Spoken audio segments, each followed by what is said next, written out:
Ladies and gentlemen, welcome. Bro, as you can see, we back with the tornado videos. The Tuscaloosa Tornado, a real life monster. If you enjoy, make sure you like and subscribe. Comment what we should watch next, and let's get to this video, man. The 2011 super outbreak is by far the most devastating tornado event in recent times, completely destroying dozens of communities across multiple states in the southeast. But one tornado is remembered particularly for the sheer impact it had on the people of Alabama. This tornado struck not just one, but two large metropolitan areas. This, of course, is the EF4 that impacted the... Straight out the gates, this was looking a little bit different, bro. We ain't reacted to one of these in a highly populated area yet. Seeing that hit that stadium feel a little bit, that hit home a little bit harder than just going through fields. I don't know. Onward. On the people of Alabama. This tornado struck not just one, but two large metropolitan areas. This, of course, is the EF4 that impacted the south side of Tuscaloosa and tracked over 80 miles to Birmingham, Alabama. This is the story of the most infamous tornado in Alabama history. April 27th, 2011 was predicted to have high-end parameters for tornadoes several days out. The day before, on the 26th, the Storm Prediction Center issued a high-risk outlook with a 30% hatched risk for tornadoes. But on the morning of the 27th, observed instability in wind shear, the ingredients that are essential for powerful tornadoes, were even worse than predicted, prompting the SPC to up the tornado risk to 45%, suggesting this day was going to be historic.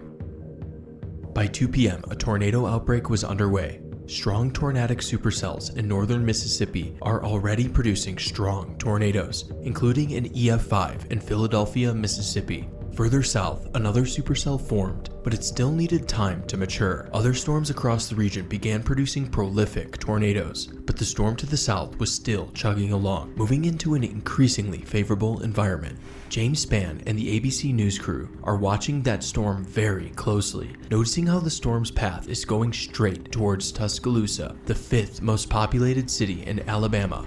And again, that one's going to want to move in this direction. So I'm just telling you, if this stays on that same track, that's going to wind up in Tuscaloosa. It's not long until those fears are realized. By 4:30 p.m., a tornado touches down just northwest of Union, Alabama. Damage is initially quite sporadic, with patches of trees being brought down. As the tornado crosses Wesley Chapel Road, only moderate damage is inflicted, but the tornado is rapidly intensifying as it approaches the small town of Foster's, Alabama. Fortunately, the only structure to experience the strongest winds is an old warehouse, but the tornado is quickly moving towards Tuscaloosa. The tornado is caught on camera by John Oldshoe, a storm chaser live streaming for ABC, but his live stream is cut off as the tornado crosses Black Warrior River. The ABC tower cam then focuses on where the tornado should be. Through the haze and rain, the tower cam appears to show that the tornado Imagine watching the news. They say it's storming, and then it'd be a live stream of a tornado, and you can see your house on it. Tuck and roll, man. Get up in the closet and, oh, bro, that's all you can do. It's finna get active.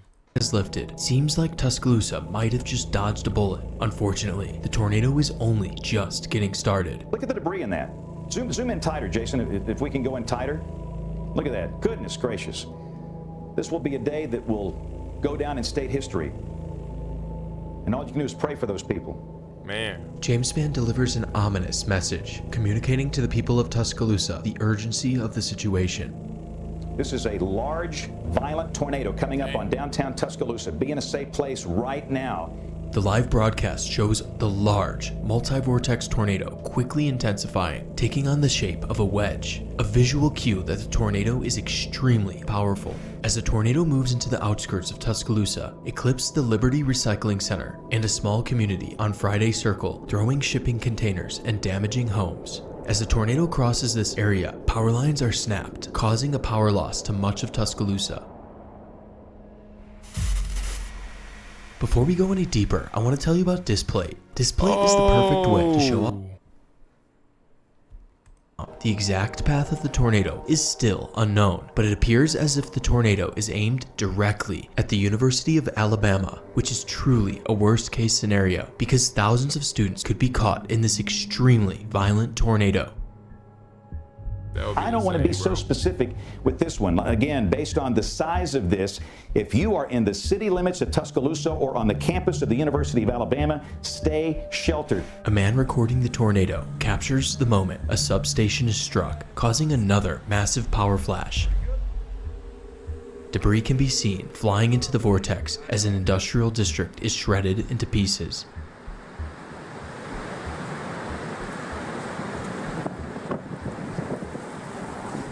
Somebody standing As the right tornado there looking at approaches that. Interstate 359, Ryan Chandler films the tornado crossing just ahead where he...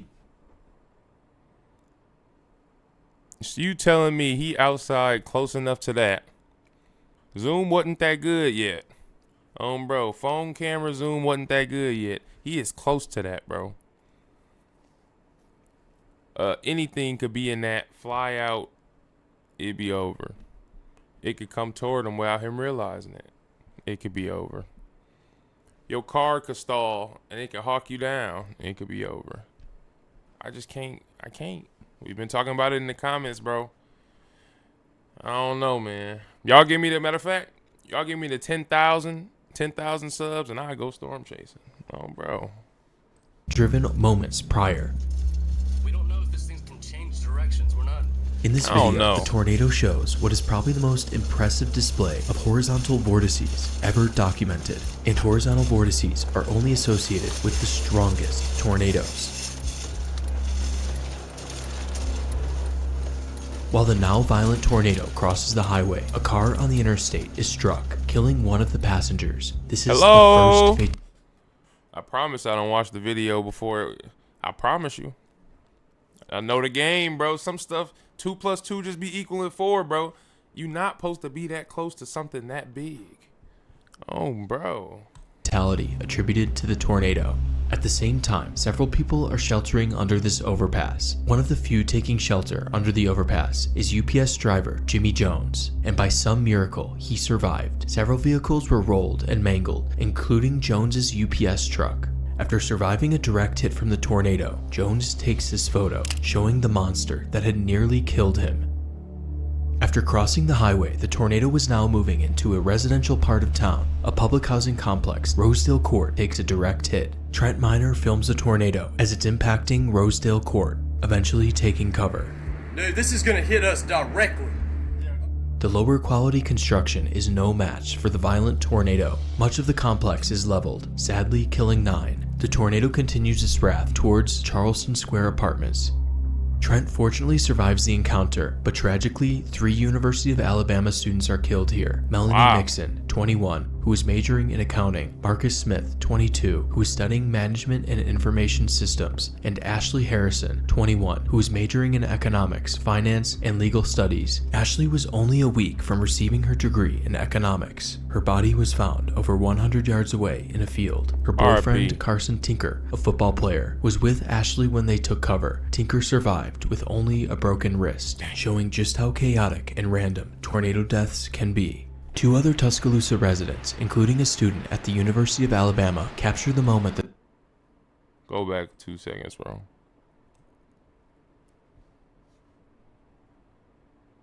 Bro, do y'all see these visuals?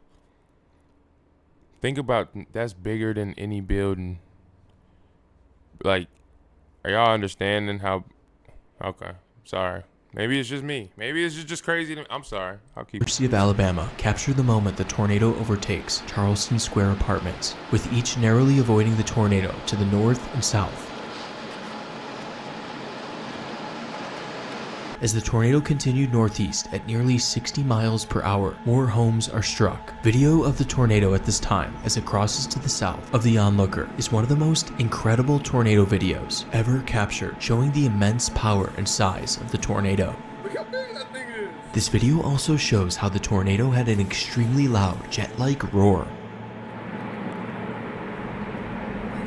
Several more homes are destroyed at EF3 strength before the tornado encounters Forest Lake. The flat surface of the water allows the winds to intensify due to a reduced amount of friction. These winds rush onshore, violently striking and wiping out the large homes of Forest Lake Drive. Here, trees are reduced to splinters. The tornado now closes in on the intersection of 15th and McFarland Boulevard, a busy intersection on the south side of Tuscaloosa with several shopping malls and businesses. But also just to the north of the intersection is the DCH Regional Medical Center, the one place you don't want to get hit because an impact here will threaten the lives of many patients while also depriving the city of a place to treat tornado injuries after the storm has passed. Jason Rosalowski films the tornado from the University Mall parking lot. Unable to comprehend what he is witnessing, he continues to record, capturing what is probably the most iconic tornado video from this day. Bro, are you fucking kidding me? Pardon my language. Bro. The tornado fortunately misses the Regional Medical Center just to the south. Instead, the tornado hits the homes in Cedar Crest, where the neighborhood is completely gutted, killing 3, including another student, Brandon Adderton, a 23-year-old studying economics. After crossing McFarland Boulevard, the tornado rampages onwards, destroying even more homes and businesses. The tornado races across the railroads, fortunately passing just south of the main University of Alabama campus. But the tornado is still destroying large areas of homes, much of which is student housing. One video taken by a student of the University of Alabama shows just how close the tornado actually came to impacting the university, missing it by only a few hundred yards. Had the tornado hit the university, countless more deaths would have certainly occurred. Fortunately, the university dodged a bullet.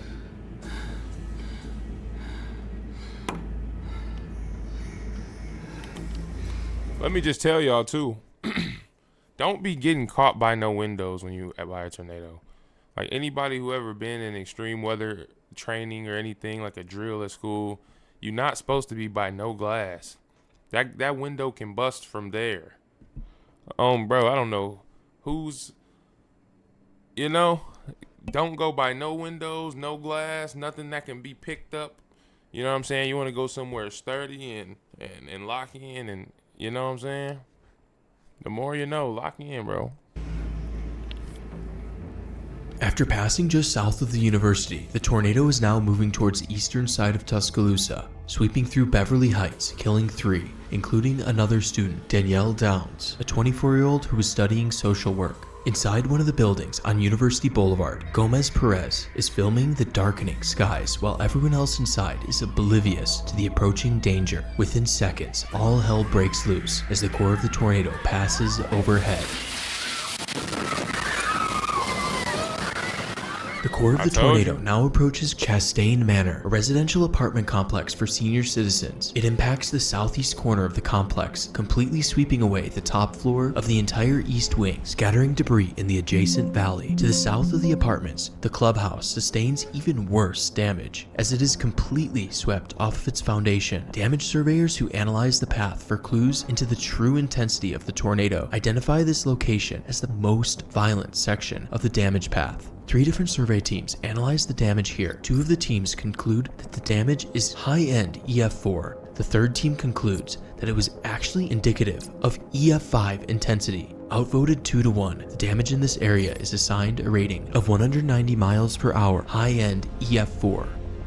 After impacting Chastain Manor, a mobile park home takes a direct hit from the core of the tornado, reducing 80% of the park to piles of debris. The homes on Elm Drive are the last building struck in Tuscaloosa, but it's still going strong. The tornado crosses Hurricane Creek, where there's a 100-year-old steel bridge spanning 570 feet across the creek. The bridge is held up by massive 35-ton trusses as the core of the tornado passes directly overhead. The trusses not only buckle, but are tossed sideways, including one which is pushed uphill over 100 feet. The rest of the bridge collapses into the valley below. The single point of damage cost the Alabama Southern Railroad nearly $5 million to repair. Again, this is the storm that produced all the damage in Tuscaloosa. Large wedge tornado, a mile wide. I gotta say this too. I gotta respect for meteorologists, man. I remember growing up in the Midwest. Anytime it was a storm, your grandma, your whole family would be gathered around the TV, and this dude is telling you how safe you are. He telling you when you need to take cover. You know what I'm saying? It's it's like a comfort. It's like a nostalgic thing when you watching the weatherman. It's like their job is really to keep you hip and make sure you safe. So I really be respecting that they, you know what I'm saying? Wedge tornado, a mile wide. Even though the tornado had left the dense suburbs of Tuscaloosa behind, sparsely populated rural communities still exist in the path. The surrounding mature forest is shredded. Here, the tornado demonstrates what is perhaps its most violent form yet. Manufactured homes impacted by the tornado cease to exist, while a very large house south of the core is completely swept off of its foundation. On Recreation Road, several more homes suffer a similar fate. The National Weather Service notes another 190-mile-per-hour damage indicator, once again just shy of an EF5 rating. At nearly a half a mile from the center of the tornado, the Eagle Cove Marina on the Black Warrior River is subject to damaging winds. Several boats sink, while warehouses are shredded to pieces. Lakeside homes are scattered into the water, while a quarter mile to the south, homes are swept by the apocalyptic winds within the tornado. Since the tornado was now over less populated areas, there's a lack of any tornado footage. However, the KBMX Doppler radar is scanning the tornado at 2,000 feet above the ground, and now, at 520, the strength of the tornado reaches an apex. The sum of the opposite velocities, known as gate to gate, is 280 miles per hour, giving a rotational velocity of 140 miles per hour, tying the previous record held by the 2007 Greensburg, Kansas EF5. These values are telling. A structure does not need to be impacted to know that this tornado is incredibly violent. Fortunately, there were very few homes in this area. However, there are many mines that dot the landscape. One person who is currently working at a mine is James Johnson. At 5:24, he begins recording the tornado 7.5 miles to his west. While James is recording, a home is swept away into the valley, sadly killing Judy Sherrill. Johnson continues recording as the tornado closes in, now less than a mile from the mine in which he's working. In Johnson's video, the sheer power of the tornado is evident. It almost appears as if the entire mesocyclone of the storm has dropped to the ground. The thought of such a tornado returning to heavily populated areas is a complete nightmare, and unfortunately, this nightmare is about to come true. The tornado's sights are now set on the city of Birmingham. This is coming right up here toward the Birmingham, right toward downtown Birmingham.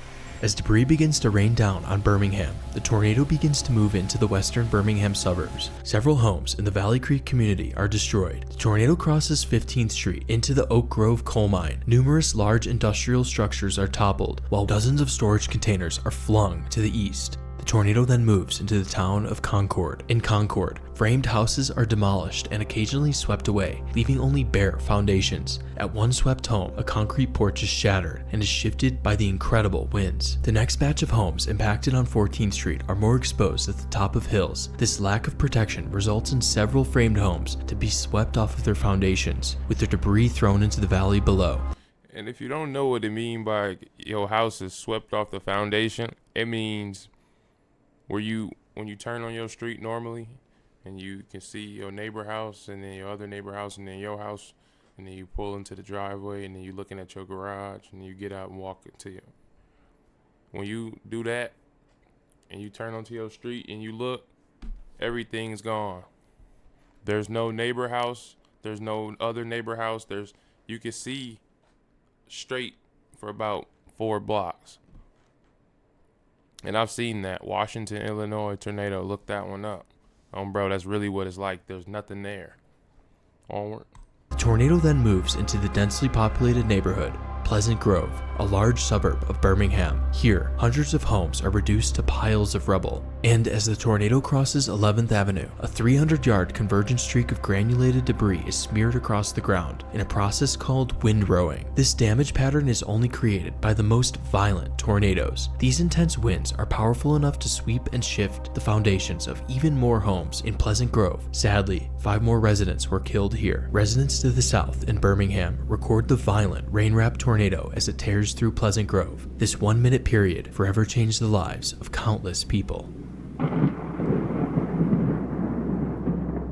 After ravaging Pleasant Grove, the tornado shows another incredible display of its strength. A collection of rail cars, each weighing nearly 36 tons, are lofted into the air. One car is moved over 100 yards from its original position. The amount of power needed to throw a massive rail car is hard to imagine. The tornado's power is shown yet again as 2 large warehouses are completely swept from their foundations. However, the smaller core was now struggling to maintain itself, inflicting less severe damage to a water treatment plant and several warehouses. But still, Still, the tornado refuses to die and surges back as the tornado enters the town of North Pratt and Smithfield Estates. Many homes suffer damage as the tornado crosses Highway 78. The industrial area of Hooper City is hit before dozens of homes have their roofs torn away. But as the tornado crossed I-22 and I-65, it was dying. The tornado musters up just enough power to inflict roof damage to a few more homes, but soon after, the tornado is gone.